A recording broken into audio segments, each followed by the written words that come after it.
Assalamualaikum warahmatullahi wabarakatuh. Sebelumnya perkenalkan, nama saya Erdi Raninda Kirana dengan NIM 244162552011158 dari F24D. Sebelumnya di sini saya akan menjelaskan tentang apa itu penerapan denormalisasi.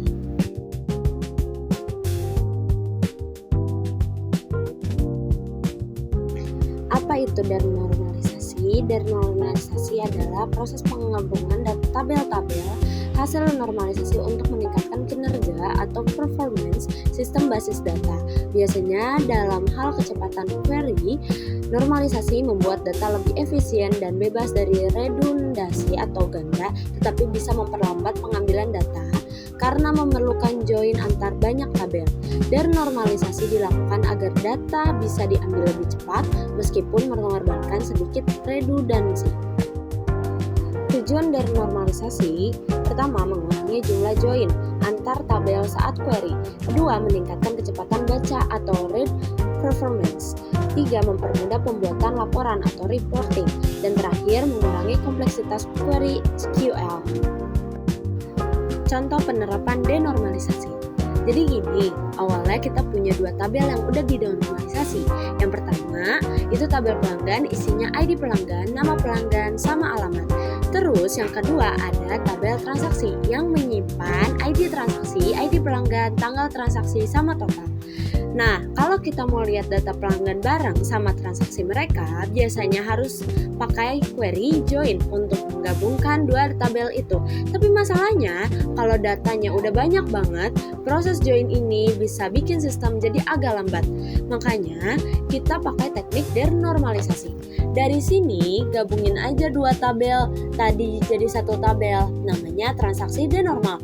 Di tabel baru ini langsung ada semua data penting, ID transaksi, nama pelanggan, alamat, tanggal transaksi, dan total.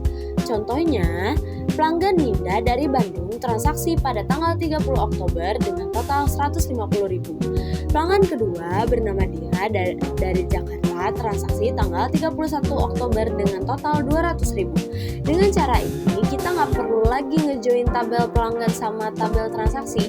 Kita bisa langsung ambil data lengkap dari satu tabel aja, jadi prosesnya jauh lebih cepat dan efisien. Memang ada sedikit kekurangan, misalnya kalau alamat pelanggan berubah, kita harus ubah di beberapa baris sekaligus. Tapi kelebihannya, sistem jadi lebih punya waktu dipakai buat baca atau bikin laporan.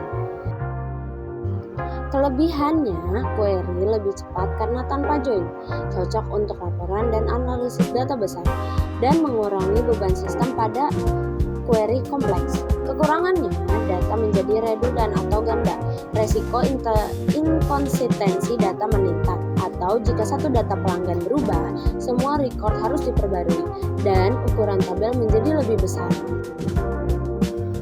Kesimpulannya, denormalisasi adalah strategi optimasi kinerja basis data dengan cara menggabungkan tabel hasil normalisasi supaya proses pembaca data lebih cepat.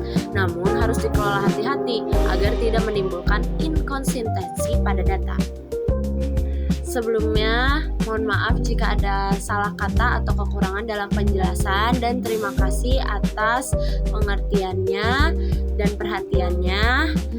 Assalamualaikum warahmatullahi wabarakatuh.